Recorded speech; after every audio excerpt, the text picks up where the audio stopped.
I'm okay, ma. I don't have problem right now. Wag na kayong mag-alala sa akin ni Papa. Nakangiting sabi ni Penelope sa kanyang ina na tumawag ng hapon na iyon sa telepono niya sa bahay. Sigurado ka? Yes, ma. There's nothing to worry about. I'm really okay. Sabi mo yan, ha? Nag-aaral lang naman kami ng papa mo dito sa bahay. Tinatawagan ka namin kagabi pero ring lang ng ring ang cellphone mo. Akala namin kung napaano ka na. Magdamag tuloy akong hindi makatulog. Namasa ang mata ni Penelope at parang may bumara sa lalamunan niya. Naramdaman niya ang paninikip ng dibdib. Salamat, ma. I'm sorry kung nag-alala kayo. Dapat nga ako pang tumatawag sa inyo. Naging busy lang po ako kaya hindi ako naalalang i-check ang cellphone ko. Naalala niyang nailaglag niya ang cellphone sa bahay ni Pressy nang mahuli niya ito nakikipagtalik sa nobyo niya. Hindi na niya naalalang ko rin iyon dahil sa pagkakagulo ng isipan niya. She was totally hurt and she did not know what she was doing with herself. Tuloy nangyaring isang bagay na hindi din dapat. Lumitaw ang anyo ni Aldover sa isip niya. His jaw clenched and his blue eyes looked so dark. Hanggang ngayon ay nararamdaman pa rin niya sa kanyang katawan ang mga haplos nito. Tila tumatak na iyon sa balat niya. Sa ilang oras na nagbabad siya sa bathtub niya sa loob ng banyo, hindi pa rin napawi niyo ng init ng pala nito na umahaplos sa dibdib nito patungo sa angkinan niya. Naputol ang pag-iisip niya na magpapaalam sa kanyang ina. O sige anak, puputulin ko ng tawag. Basta mag-iingat ka dyan lagi ha? Tumango si Penelope na parang kaharap niyang ina. Yes ma, kayo rin po. Sige, salamat. Ikumusta mo rin ako kay James? Napangiwi ang ngiti niya sa pangalan na binanggit ng ina. Wala na ito sa kabilang linya sa balit nakatulala pa rin siya. What now? Tanong niya sa sarili. Ano na ang gagawin niya?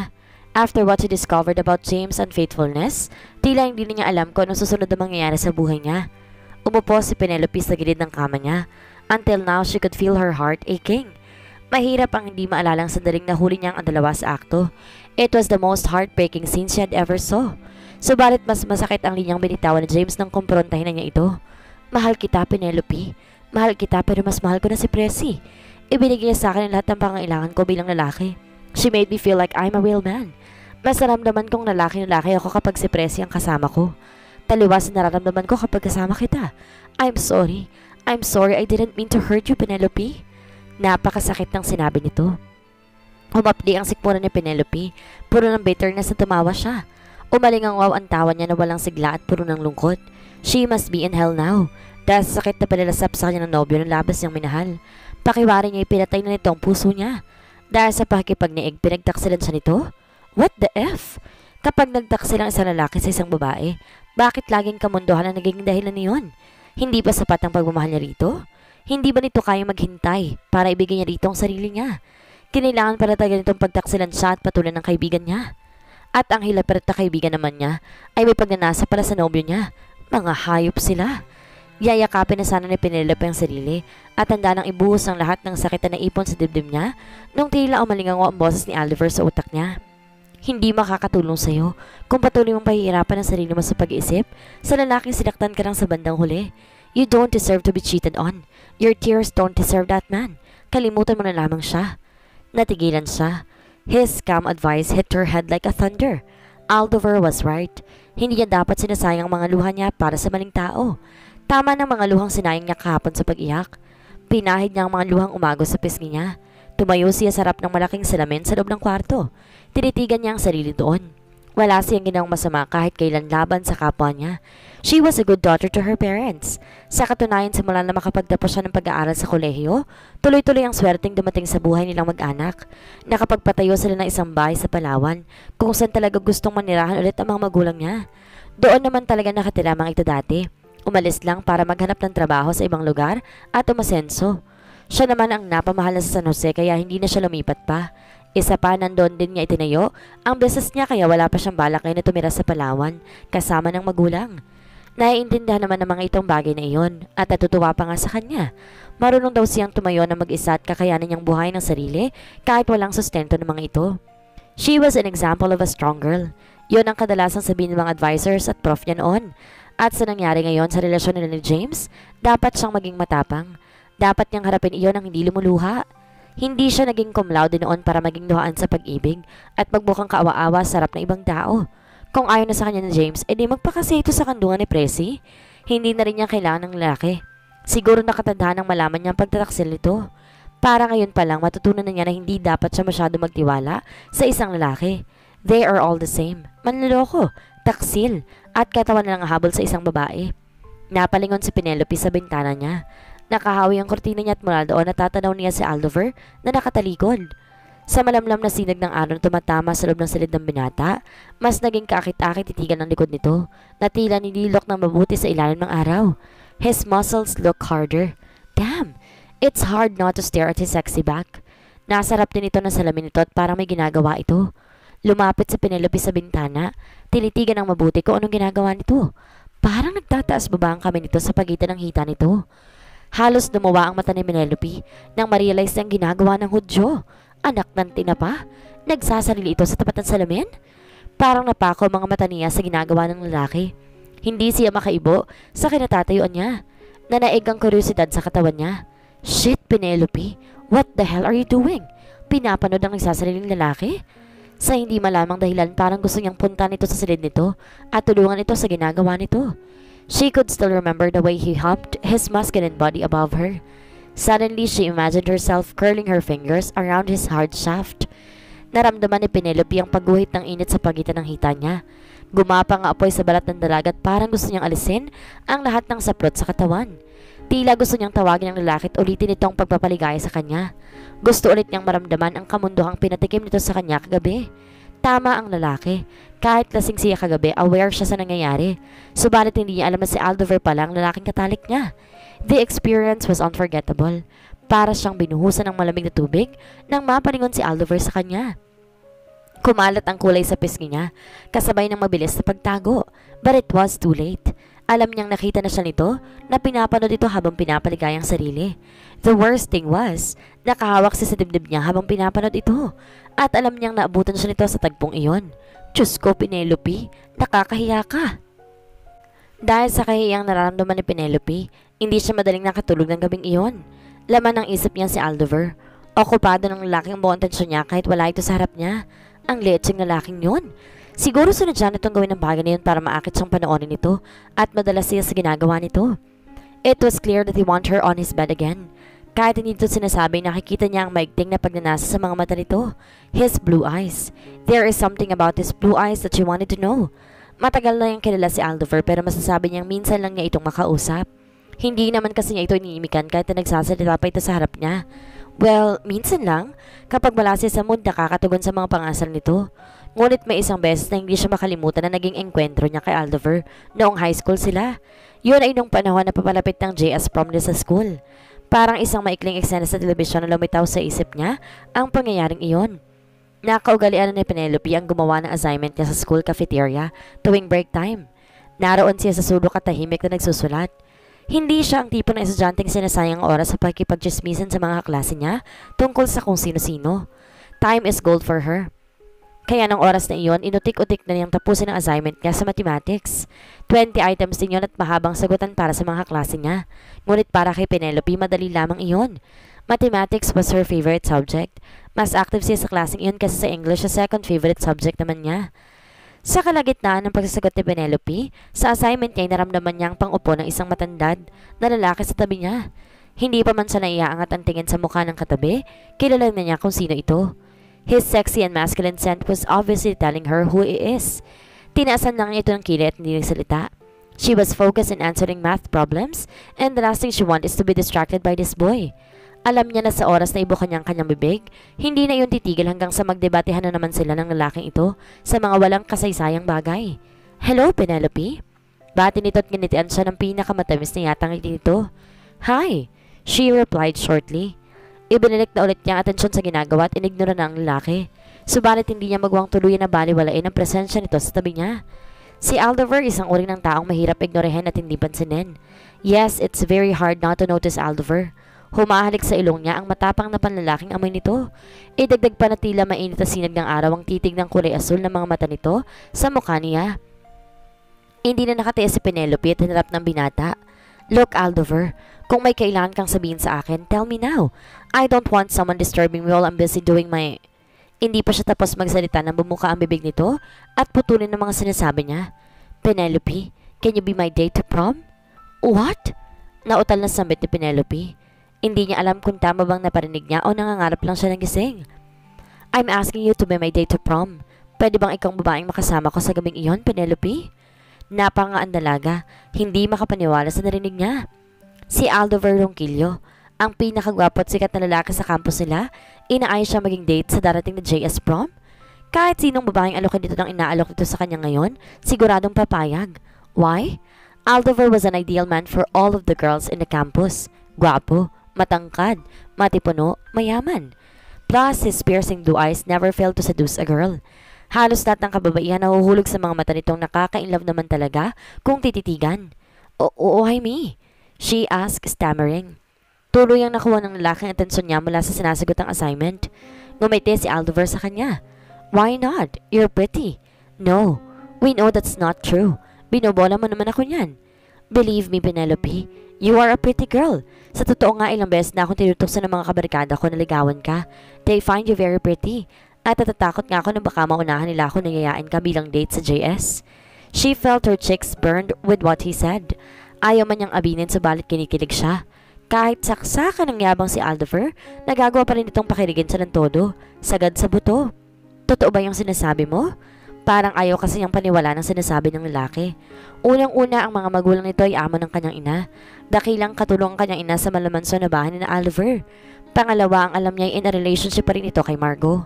Pero malay ba niya kung hiwalay ng mga ito? Hindi naman kasi si Chismosa. Oo naman, bakit naman ako magsisinungaling? Ang totoo nga yan, nahihiya pa akong kausapin ka. Bakit? Dahil alam ko namang hindi magandang impresyon mo sa akin. Madalas din inis ka sa akin at hanggang ngayon, nahihiya pa rin ako dahil ikaw pa nakikita na ginawa namin ni Margo sa classroom yun noon. Wala na yun. Ilang buwan na naman wala na mangyari yun eh. Nakalimutan ko ng bagay na yun. At bakit ka sa akin mahihiya? Ginusto mo naman yun at labas ako sa ginagawa niya ni Margo. Napangiti si Aldover. Kung ganun ba, pumapayag ka na maging date ko sa JS prom? Saglit na nag-isip si Penelope. Aaminin niyang may mga pagkakataong naiinis siya kay Aldover. Nakakainis naman kasi ang kayabangan nito. Kapag nakikita niya itong nadaan sa tapat ng classroom nila, nakapaskil sa labi nitong mayabang ng ngiti at parang feeling artista ito.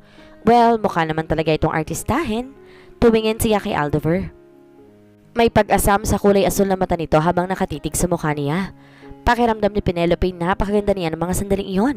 She felt like she was Cinderella and her Prince Charming is Aldover. Handa na siyang isagot ang matamis na oo nang biglang may palad na marahas na lumapat sa pisngi niya.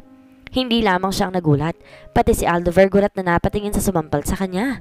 Walang iba kundi si Margo, ang pinakamagandang babae sa classroom nila na siyang dating nobya ni Aldover. Bakit mo ako sinampal? She almost shouted at her. Walang sino man na may karapatang sumampal sa kanya.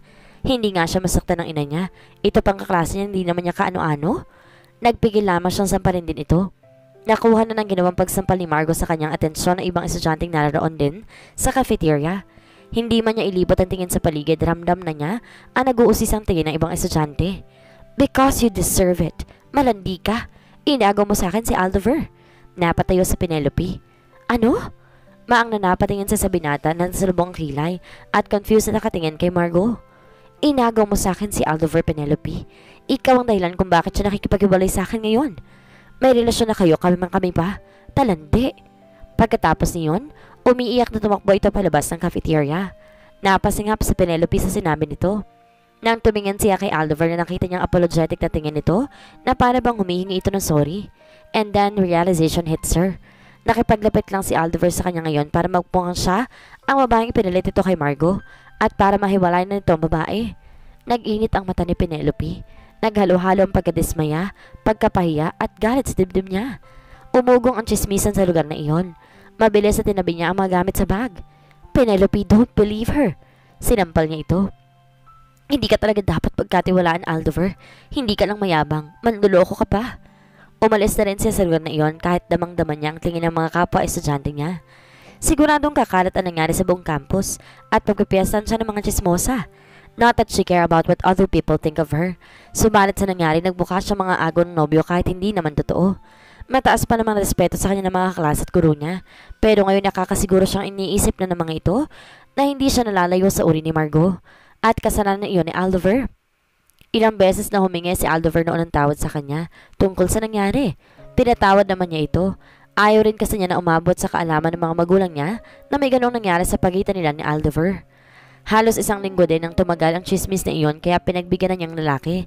Basta, Nadala na siya sa lalaki. Tuwing tatangkain ito makipaglapit sa kanya, tinatarayan at sinusupladahan na agad niya ito. Hindi na siya nagpadala pa sa matatamis itong ngiti. Dahil alam ni Penelope na oras na madala ulit siya sa matamis itong ngiti, maaaring mangyari ulit ang nangyari noon. Munti ka na siyang pumayag na maging date ito sa JS prom. Tapos biglang may sasampal sa kanya at aakusahan siyang malandi.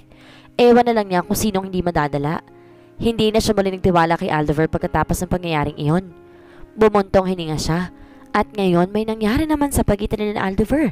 For her, that was just a mistake. Isang gabi ng pagkakamali niya. Hindi dapat nangyari kung hindi siya lasing. Nagkataon lang talaga na wala siyang kontrol sa sarili dahilan para maangkin siya nito at makuha ang virginity niya na matagal niyang iningatan. Subalit kahit ganoon, hindi niya maiwasang tanungin ang sarili niya. Bakit wala siyang maramdamang pagsisisi na naibigay niya iyon kay Aldover? Iyon ang tanong na kahit sa sarili niya ay hindi niya masagot. Nakasanayan na ni Penelope yung gumising na maaga. 4:30 pa lang ng umaga ay makabangon na siya sa kama niya at malinis na ang kanyang kwarto. Kumakain muna siya ng umagahan bago lumabas ng bahay at nagsimulang mag-jogging. She have a healthy lifestyle. Hindi siya tulad ng ibang babae na tanghali na gumigising. Siya talaga'y gumigising na maaga para bago mag-alas 7, nasa daan na siya patungo sa Penelope's. Maaga sila nagbubukas. Sa mga oras kasi na yun may pumupunta na sa kanila for breakfast. Kaya ang mga empleyado niya ay kailangan na madaling araw pa lamang ay nandoon na. Iba-ibang klaseng putahe ang siniserve nila. Si President na nagmamanage ang restaurant niya sa tuwing hindi siya nakakapunta agad. Ngayon alam na niyang lihim na relasyon ni Presi sa boyfriend niya. Sa tingin niya wala na itong rason pa para magtrabaho sa kanya. Hindi na rin niya ito matuturing pa bilang isang kaibigan. Kung hindi lang siguro siya nagtanga-tangahan, baka matagal niyang nalaman na ang ahas ay wala sa gubat. Kung hindi nasa tabi lamang niya. Nang umagang iyon, nilinis agad niya ang kwarto niya at pagkatapos, nagtungo sa kusina para mag-init ng tubig ng pagkape niya. Napakunot noo siya nang marinig ang sunod-sunod na katok sa pinto ng bahay niya. Habang naghihintay siyang kumulong, pinaiinitan niya. Tumingin siya sa hugis bilog na orasan na nakasabit sa dingding malapit sa TV niya. The clock showed that it was 5:37 in the morning. Para malaman kung sino ang kumakatok ay nagtungo siya sa pintuan at binuksan na iyon. Gayon na lamang ang pagkabigla niya na makita niya si Aldover. Munti na siyang pangapusan ng hininga. Nakasandong itim ito na humahapit sa maskulado nitong pangangatawan at basketball shorts ang pambaba nito. Pawisan ng lalaki at parang kay bango pa rin itong titigan. She tried not to stare at him. Itinatak niya sa isip na hindi siya dapat magpadala sa nakakaakit at pasikal nitong anyo. Pero tang ina lang, he could make her stare at him. Itinaas ni Penelope ang kilay, paraan upang pagtakpan ang nararamdamang paghanga para sa lalaki. Good morning, Penelope. Nakangiting bati nito. Napakatamis ng ngiting iyon at napakahirap baliwalain. Anong kailangan mo? Kunwari iritang tanong niya. Pwede bang makahingi ng mainit na tubig? Tuloy na talagang umangat ang kilay ni Penelope. Napansin niya ang mug na hawak nito. At pumunta ka pa talaga dito para mahingi ng mainit na tubig? Hindi mo pwedeng magpakulukan ng sayo. Naubusan na ng laman ng ang mga palusot mo talaga. Gusto niyang isiping para-paraan lang ng laking ito. Pero bakit naman ito gagawin iyon? Para namang napakaganda niyang babae. Ang lapit-lapit lang ng coffee shop. Pwede ka namang pumunta doon, total nag-jogging ka na rin naman. Nagkamot ito ng batok. Gipit ako ngayon eh. Ang mahal pa ng bilihin. Pinanlakihan niya ito ng mata. Lokohin mo pa ako. Mas mayaman pa sa kanyang lalaki. Natawa ito. Pasuyo naman, honey. Don't call me honey. One night stand can change that I'm still taken. Taken by who? By your cheating ex-boyfriend? Ang boyfriend mong pinagpalit ka sa ibang babae na nangyaring kaibigan mo? Nang uuyam ang ngisi nito. Her jaw clenched and she tried not to look affected by his words. Wala kang pakailam kung isang taksil ang boyfriend ko. Baka nakakalimutan mo. Isa ka ring taksil na boyfriend, hindi ba? Napakunot noo si Aldover. What are you talking about? Napangisi si Penelope. Ang bilis mo naman makalimot, Aldover. Nakataas ang kilay na tinitigan niya ang mukha nito. His blue eyes look so confused. Base sa ekspresyon ng mukha nito, malinaw na hindi nito naaalala ang pangyayaring iyon. Ang pangyayaring inanyahan sa nito na maging date sa JS prom, habang may relasyon pa pala ito sa kaklase niyang si Margot. She couldn't forget that. Pagkapahiya ang naramdaman niya noon sa mga nakasaksi sa eksena na yon. Hindi ko maalala. Care to tell me? Wag na. Inabot niya ang mug nito. Ikukuha na kita ng mainit na tubig. Diyan ka lang. Sabi niya dito nang tangkay nitong sundan siya sa kusina. Mabilis sa sinilinan niya ng kumukulong tubig ang mug nito. At nagtaka pa siya na wala palang kape ang mug nito na dala nito. Napakamot siya sa batok. Ayaw naman niyang maging madamot kaya pinagtimpla na lamang niya ito. Matutong magbigay sa mga taong gipit. Ay naku, ang lalaking yun talaga. Hindi siya naniniwalang gipit ito. Sa totoo nga'y napakayaman ng lalaking ito. He is not just a police officer. Aldover is also a businessman. Tumutulong ito upang mapalago pang family business sa mga ito sa San Jose, San Juan at Rosario. Nagkalat ang malalaking beach resorts ng mga ito. Bukod doon, involved din ang mga rongkilyo sa paggawa ng masasarap na alak na i-distribute hindi lang sa buong bansa, kundi pati sa Malaysia at Thailand. Hanggang ngayon, hindi pa rin niya lubos maisip kung bakit sa dinami-dami ng kayamanan ng lalaking ito, nananatili pa rin simple ang buhay nito. Hindi tulad ng ibang lalaki na mayaman. Si Aldover hindi mo agad masasabi na ubod ng yaman. Oo, mamahalin ng kotseng nakikita niyang dala nito minsan. Pero hindi nito iyon laging pinangangalandakan sa mga kaibigan o sa ibang tao. Minsan nga lang itong gamitin yun. Kadalasan nakamotor lang ito kapag may pinupuntahan. And she was still wondering kung bakit naging pulis ito. Nang malaman niya na magpupulis ito, hindi lang siya ang nagulat. Pati yata mga kaibigan nito yung napangangan na lamang na makita na itong naka-uniform na pang pulis. Isipin mo, ang isang bad boy at palikerong tulad ni Aldover magpupulis? Subalit sino nga ba siya para husgan si Aldover? Lahat ng tao may kanya-kanyang pangarap. Nagkataon lang na yung pangarap ni Aldover ay sabihin na natin na labis na kasindak-sindak. Napapitlag si Penelope nang maramdaman niya na may tao na sa likod niya. Paglingon niya nakita niya si Aldover na nakatayo sa likuran niya. Nahuli niya itong nakatitig sa pang-upo niya. Hoy! Parang natauhang nag-angat ito ng mukha. Bakit? Anong bakit? Kung san-san ka tumitingin, manya ka? Di ba sabi ko maghintay ka sa labas? Naiinip ako maghintay. At saka wala naman akong gagawing masama sa'yo. Sumilay ang pilyong ngisi sa labi ni Aldover. Inirapan niya ang binata at inabot dito ang coffee mug. Ayan, pinagtimpla na rin kita ng kape. Baka sabihin mo napakadamot kong kapitbahay. Na, alam ko namang mapagbigay kang kapitbahay. Binigyang diin pa nito ang salitang mapagbigay. At saka hinipan ng mainit na kape. She gritted her teeth. Kahit hindi nito diretsong sabihin, alam niya kung anong tinutukoy nito. Humugot siya ng malalim na hininga. Okay, Aldover, pwede bang humingi ako sa ng pabor? She smiled at him. Para nakikipagkaibigan. Nag-angat ito ng mukha. Ano yun? Pwede bang kalimutan na lang natin yung nangyari? Alam mo na, pareho naman natin sigurong hindi ginusto yun. Lasing ako nung wala akong kontrol sa ginagawa ko. And maybe, nawalan ka rin ng kontrol sa sarili mo.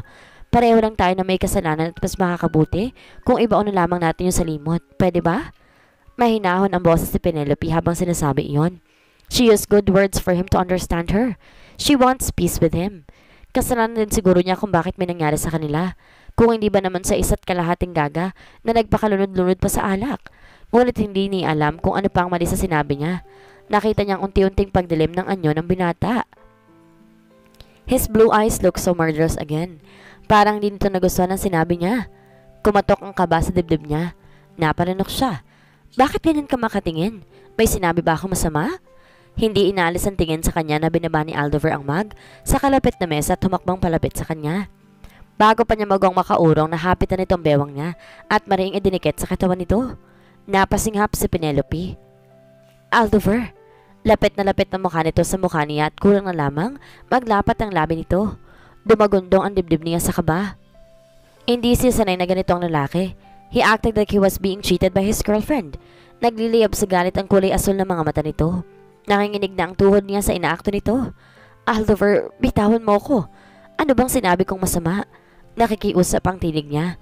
Hindi niya alam kung bakit tila umuurong ang pagtataring niya na laging pinapakita sa lalaki. Lahat? Anong lahat? Lahat ng sinabi mo. I don't like what you said. At ngayon pa lang hindi na ako pumapayag na kalimutan yon. Handa kitang panagutan. Ano? Pero bakit? Aldover, hindi mo kailangan panagutan ako. What we did was really a mistake. Ano ba ang mali sa ginawa natin, Penelope? Walang mali sa ginawa natin. Hindi ako naniniwalang hindi mo nagustuhan iyon. Malinaw sa alaala kong pagtugon mo sa mga halik ko. It was clear to me that you enjoyed every moment of what we did. You don't have to deny it to me. Ano bang kinatatakot mo pa? Wala na naman kayo na nobyo mong taksil. Huwag mong sabihin yan. Nang uuyam na ngumiti si Aldover sa kanya, habang ang mga kamay nito'y hawak ang magkabilang braso niya. Hindi mo pa rin ba nakukuha, Penelope? Your boyfriend doesn't want you anymore. Ang lalaking lagi mong pinagmamalaki sa akin bilang matinong nobyo, nanakaw na sa'yo ng kaibigan mo. At nakakasigurado ako na may chance pa na maiharap agad ang dati mong nobyo ang kaibigan mo sa altar kesa sa'yo. Damn you! Hindi na ni Penelope napigilan ng pag-alpas ng malutong na mura sa bibig niya. The sensual smile on his face mocked her. Why, honey? Masakit bang marinig ang totohanan? Namasa ang mata niya sa luha. Ano bang kailangan mo sa akin, ha? Bakit kailangan mo pang sabihin ng mga yan? Ayaw mo bang marinig ang katotohanan mo na sa akin? It's your fault, Penelope. Masyado ka naniwala sa lalaking yon. See? Nasaktan ka ngayon. Tuloy nang bumagsak ang luha sa pisngi niya. Kailangan mo pa bang ulitin yon, Aldover? Kailangan mo pa bang ipamukha sa akin na naging tanga ko? Sinuntok niya ito sa dibdib. Alahala mo ba hindi masakit, ha? Ikaw kayang lumagay sa pwesto ko. Ikaw ba? Anong mararamdaman mo kapag nalaman mong naglolo kong taong inisip ang makakasama mo na habang buhay? Tinitigan lamang siya ng lalaki. Pagak na tumawa si Penelope. Bakit nga pala ikaw ang tinatanong ko niyan? Siyempre hindi mo alam. Manloloko ka rin eh. Mas hindi ka dapat pinagkakatiwalaan dahil ikaw ang lalaking walang pake sa nararamdaman ng isang babae. Wala kang pakialam kahit nasasaktan na siya. Nagbitaw sa kanyang lalaki. Hindi totoo yan. Talaga lang? Huwag mo akong linlangin, Aldover. Ikaw ang tipo ng lalaking walang malasakit sa kapwa. You don't even care about my feelings. Napatiimbag ang binata, and there was a hint of pain in his eyes. Okay, paniwalaan mo kung ano gusto mong paniwalaan, but I just want to say that I care. You just don't care to notice. May ilang minuto na mula nang umalis sa harapan ni Penelope sa Aldover. Ngunit nandoon pa sana siya sa kinatatayo niya kanina, nakatulala sa kawalan. Parang silang plaka nagpaulit-ulit sa kanyang isipan na sinabi ni Aldover. But I just don't want to say that I care. You just don't care to notice. Oh God! Ikanulong niya sa palad ang mukha at aguguluhang umupo. Hindi lang ang sinabi ni Aldover ang laman ng isip niya, kundi pati na rin ang sakit na bumalati sa mukha nito sa masasakit na sinabi niya. Bakit ito masasaktan? Alam niya na wala naman talagang pakialam si Aldover sa kanya. He was a selfish man. Sinasamantala nito ang pagtataksil ng boyfriend niya para maakit siya nito at muling madala sa kama. Humugot si Penelope ng mahaba at malalim na hininga. She better stop thinking about Aldover. Walang maitutulong sa kanyang pag-iisip tungkol sa lalaki. One night stand is just one night stand. Walang ibang kahulugan iyon. Ipinaalala niya sa sarili niya mas mahalaga pa siyang bagay na dapat harapin. Ano kaya ang tuloy na nararamdaman ni Aldover para kay Penelope? Masabi na kaya niya dito na gusto nito ang dalaga matagal na? Mabago pa kaya ang masamang impresyon ni Penelope sa binata? Yan ang ating aalamin sa susunod nating kabanata.